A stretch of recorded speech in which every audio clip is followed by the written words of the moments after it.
Of all the blades in the game, Sheba might be my least favorite personality-wise, but that has nothing to do with how good she might be in combat, so no bias will be in this video at all. Sheba is a cannon class weapon, now the second we've covered, and also guaranteed just like Herald. Early on in the game, obtaining her and filling in her chart might be a pain because of the sheer amount of gold required, but all signs would point to the payoff being worth it. Sheba seems like she would be a good blade based on a number of traits, but perhaps the truth isn't as kind as to what she appears to be on paper. She's only in C tier and in the lower half of all blades technically, so how did that happen? In this video we will answer all of those questions, discuss her strengths and weaknesses, and discuss how to use her the most effectively for maximum success. If you enjoy this type of guide content, please be sure to subscribe to the channel, and look forward to all of the future blade guides, both good and bad, because it does help out so much. Let's get into it.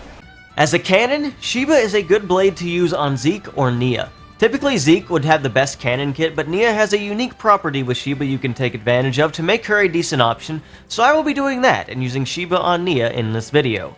As a cannon class weapon, Sheba gets a pretty good auto attack stat of 1533 along with a below average critical hit rate of 20% with the Moon Matter core chip and the lowest possible block rate in the game, which is standard for an offensive blade. Her physical defense is 5% and her ether defense is 15%, so not particularly amazing, but it's an okay amount of ether defense for an offensive blade, and as low as you might expect on the physical side. The stat mod she gives her driver is 15% ether, which is helpful since everything Sheba does is ether based, which is one of the best aspects of the cannon weapon as well, no clanking at all, and you can use all moves uninterrupted. Her cooldown is 4 when maxed out, which is pretty average. As you know though, none of that really matters too much when compared to the skill trees, so let's take a look at Sheba's skills. Sheba's first skill is Financial Settlement. This will reduce all aggro gained from driver arts and specials by 10% at level 1, rising up to 30% at level 5. This is a typical aggro reduction skill and better than Herald's aggro depletion skill, so that's the positive she has going for her. As an offensive blade, you don't want to have aggro at all, so in that sense this ability can help. But oftentimes if you're controlling Sheba and doing a good job with damage, you may find yourself with aggro anyway, making the skill not seem the most impactful in a fight. It's not a major issue, and it's a skill that can help many times, but it's hard to say it's an overly useful skill either, since even with aggro there are plenty of ways to remain fine against a majority of enemies. Sheba's second skill is entitled Entourage. This will increase her damage by 20% for every female in combat at level 1, rising up to 30% at level 5. Basically, this caps at 120% since 2 female ally blades are possible, and of course Nia and Morag. Inactive party members are not counted. 120% is a good additive damage increase, but of course the negative to this is that it can really restrict your party to try to take advantage of. If you want to use Sheba on Zeke and get this benefit, Nia and Morag would need to be the other 2 drivers for instance. Not to mention blades need to be female as well, but fortunately as this is Xenoblade 2, a lot of the blades are female because everyone likes cute girls. All in all, this additive can be useful, but a bit restricted to get the full effect of, which can make it not seem quite as good. Sheba's final skill is Economic Animal. This will increase attack power every time you collect gold while in combat, maxing at 201% at level 1, rising up to 333% at level 5. This skill is a bit difficult to quantify. Your damage gets increased for every unit of gold obtained according to the code, but there's no way to quantify this, what a unit is or how much gold you need to cap out on this, and I apologize that I cannot explain it better than that myself, but just assume that more gold is more damage. Now, that being stated, 330% is a pretty massive increase. This can give her the highest additive damage total of all cannons, beating Herald and Cosmos. Pretty impressive when you think about it that way. Well, the problem comes with how inconsistent this can be.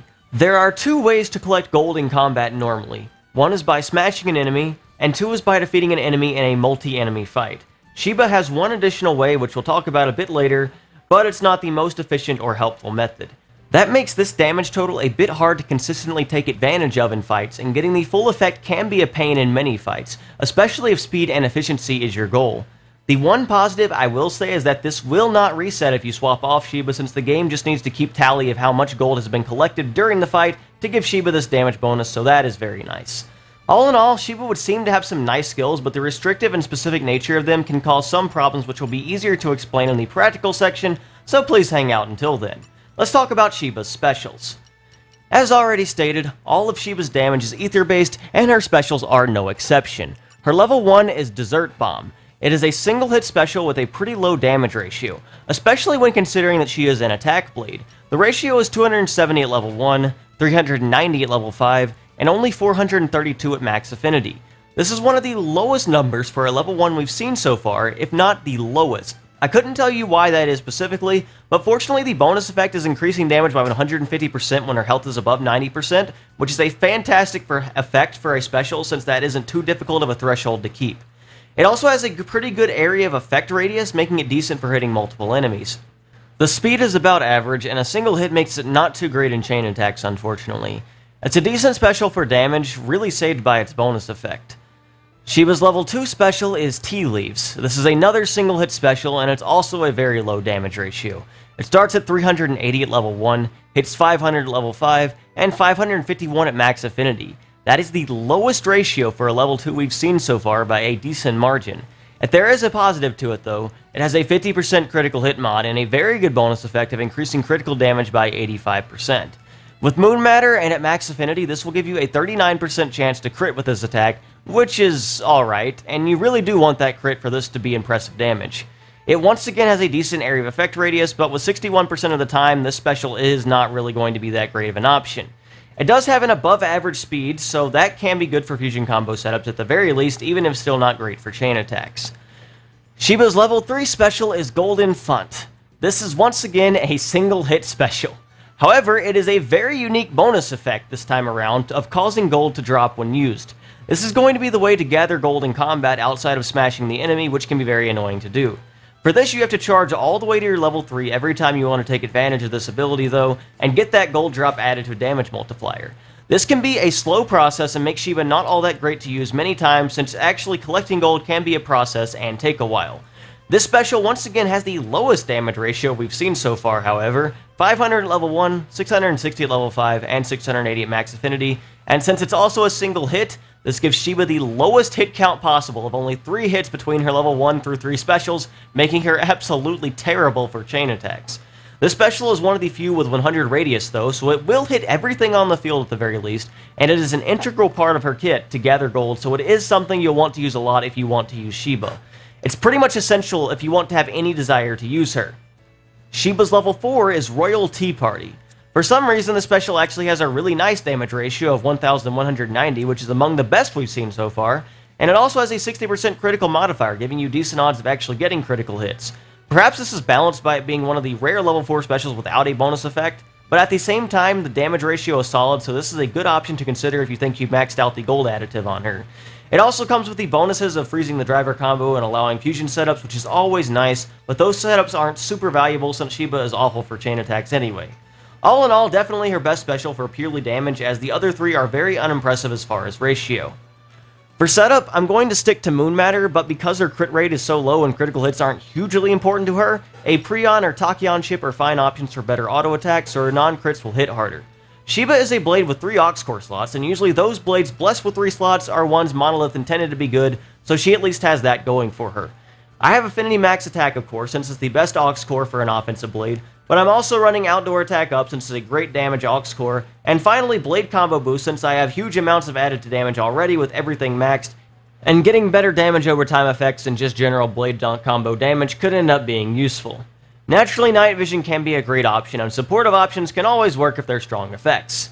For my accessories, I am running the cannon attachment to boost my damage further since added to damage totals are already high, and I'm running Noise Dampener since I expect to be doing a lot of arts more so than specials, so I can increase the damage ratio of those even higher. I'm rounding the set out with an Avant-Garde medal for healing. Sheba should crit enough to keep herself healthy with how many hits cannons get on many hearts, but I don't think it's reliable enough in this case to run a headband or something for more critical damage since crits will be kind of infrequent.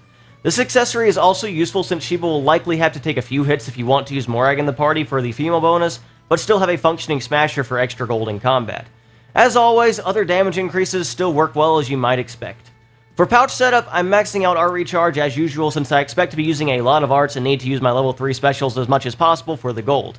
Let's take a look at how to use Sheba practically, and also discuss why she isn't as good as she appears on the surface. So, when using Sheba, there's probably 2 things you're going to want to be focusing on. The first, of course, is using your level 3 special so you can get your gold additive started up and get a bunch of extra damage that way. The second is, of course, trying to figure out a way to smash the enemy, because that will also give you more gold and give you even more damage. Because Sheba also gets additional damage for every girl in the party, I have Morag as a party member. She has Cassandra on and Praxis on, two blades we've already discussed before, because Cassandra can topple on Morag and Praxis can smash on Morag. Tora can handle the other two parts of the driver combo just fine. I chose these two specifically because Morag as a driver focuses on the blade combo, and if you get Venom Water set up, she will swap between Cassandra and Praxis because they both have ways to finish the blade combo, and then they can actually use the driver combo arts if they need to. With that in mind, what you want to try to do is use your first Aqua as soon as Tyranititan or any enemy you're fighting gets broken, because then Morag will likely topple, and then swap to Praxis afterwards so she'll be in position to smash. From there, it's just a matter of collecting gold, and then you'll have a bunch of additional damage on Sheba. I was just able to do 297,000 followed by a 240,000 on that art right there.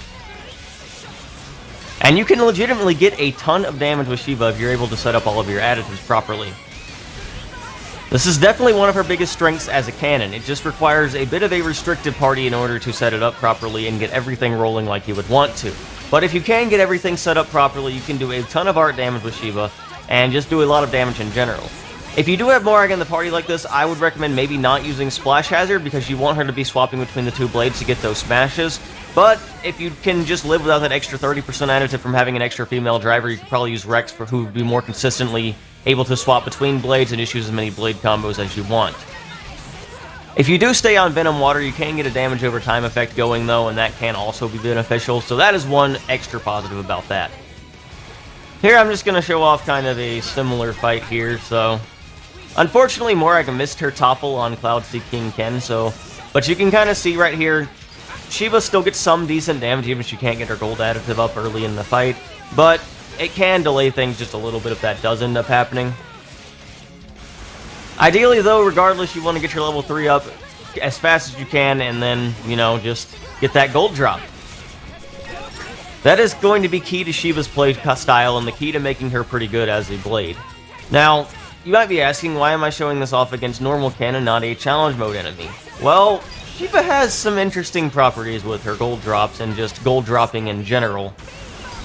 And I'll explain that in just a bit. Now, what I'm trying to show off here is that by collecting a certain level of gold, you'll get a certain amount of increase in damage. I don't know exactly how much gold you need to cap out, as I already explained earlier, but if you consistently driver combo enemies, you consistently use level 3 special if you need to, you can get a ton of damage no matter what. And all of the enemies on normal mode outside of challenge mode can go down fast. Now, what about challenge mode itself? Well, there's some interesting properties in challenge mode where you got these cubes that drop when you do driver combos on enemies. This means that no gold will drop when you smash an enemy. And let me show that off right here. So I have launched Malos here. He's in position to be smashed. Morag smashes him. No gold drops. Now, what happens if I use Sheba's level 3 special if I can get it charged up here? Will we get the gold drop after all? Well, we'll find out in a second. One thing I do want to bring attention to is that you're seeing just how useful the Avant-Garde medal has been in this situation, since Morag isn't the most consistent in keeping the enemy just driver combo locked, does not take any damage. So there's the Venom Water, and yeah, that was my level 3 special, no gold drop. So this means Sheba's 333% additive that she needs to be able to function as a high damage cannon dealer does not work at all in challenge mode, which is probably the place where all of the really tough enemies are. And this really hinders Sheba's viability a lot because she is unable to get her strongest damage increase in the place that you would need it the most. Basically, this is just an extreme gut and nerf to Sheba, which was very, very bad for her. So not only is her other source of additive damage making you forced to use a restricted party of only females, but you also cannot get your gold additive at all, and this is really, really a major hindrance to Sheba, and then she's just not going to be good because of this. But of course, that doesn't mean we can't find challenges with her. What about if we did Bringer of Chaos in the outside of the challenge mode? We could still get our gold drops then, right? Well, there's another problem when you do that. In Bringer of Chaos, your special recharge rate is halved, so you only get half the normal amount of special recharge when you try to get arts. Or when you use arts, at least. So what this means is that it is very difficult to get gold drops from your level 3. You can get gold drops from smashing the enemy at the very least, but driver combo timers are also reduced, so that can be additionally difficult to time. And once you actually do get that, then, well, it's going to be a while before you can charge up your Venom Water, and you're going to be stuck with Morag on practice, unable to topple a much more powerful enemy, and that comes with its own set of problems as well. As you see, Morag has died now. So this makes Sheba not that great to use on Bring Your Chaos either, because it's just very difficult to build up to your level 3 special and actually get some effect out of it in time as well. And combine that with blade combo timers also being reduced, and it just makes it additionally difficult to actually get things you want to happen. So both Challenge Mode and Bringer of Chaos both are nerfs to Sheba's entire kit, basically, because it makes it much more difficult to use her. Combine this with her single hit specials, and you can see why Sheba ended up being in the lower half of the tier list despite being good on paper. It's just hard to get a lot of damage out of her when it actually really matters, and for these reasons, Sheba is not all that great. I don't have that much more to say about her, so I thank you all for watching this video, and I do hope you learned something a lot about why Sheba isn't actually as viable as she might seem on the surface. If you enjoyed this guide, please be sure to like the video, comment down below, and support me any other way you can, because it does help out so much, and I do appreciate all of it.